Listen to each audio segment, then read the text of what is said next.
Hello friends, welcome to my channel. आज हम करेंगे सलवार की स्टिचिंग करने के लिए देखिए मैंने सलवार को कट कर लिया है 2 पार्ट और 4 कर ली मैंने निकाल ली थी काट कर। सबसे पहले हम सेम कलर का धागा भर लेते हैं अपनी मशीन में। भरने के बाद मैंने 1 पार्ट को रख कर दूसरे एक कली को निकाल कर उसके साथ स्टिच कर लिया। इस तरह से हमें कली जोड़नी है, चारों कलियाँ हमें पार्ट पर इस तरह से जोड़नी है।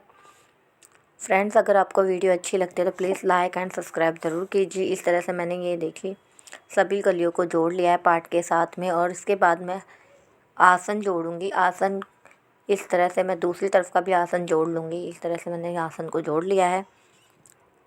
आसन की सिलाई लगाने के बाद हमें इस तरह से हमारी सलवार तैयार होगी।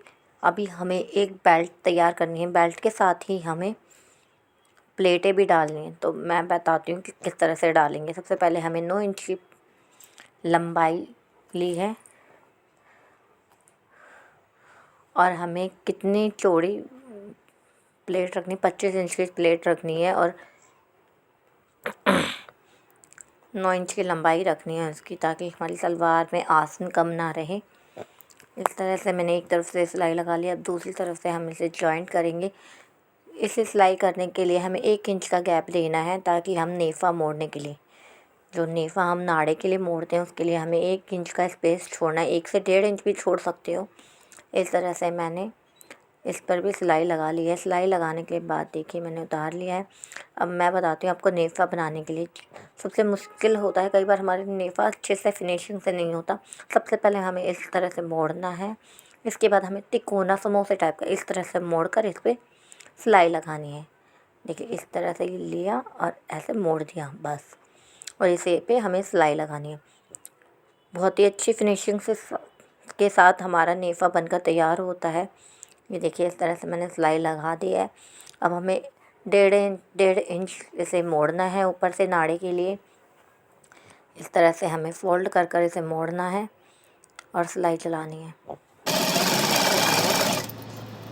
बेल्ट तैयार कर लिया। बेल्ट तैयार करने के बाद हमें प्लेट कितनी डालनी है, सबसे मेन पार्ट ये है कि हमें प्लेटें कितनी डालनी होती है। एक ही सिलाई में हमें बेल्ट और प्लेट दोनों जोड़नी है।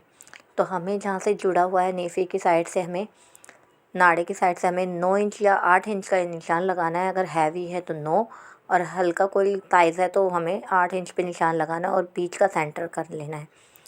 अब हमें जो भी प्लेट डालनी है ये 8 इंच से मतलब आगे की तरफ जो होता है हमारा बेल्ट का हिस्सा, उसमें ही डालनी है।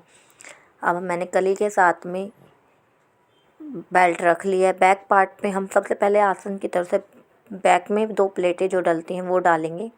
उससे हमें बहुत आसानी होती है और कपड़े का मार्जिन भी पता चल जाता है।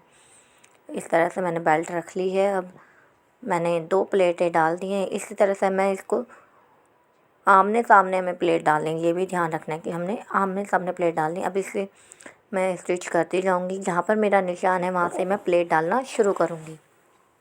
हमें इस बात का ध्यान रखना है कि जो हमारा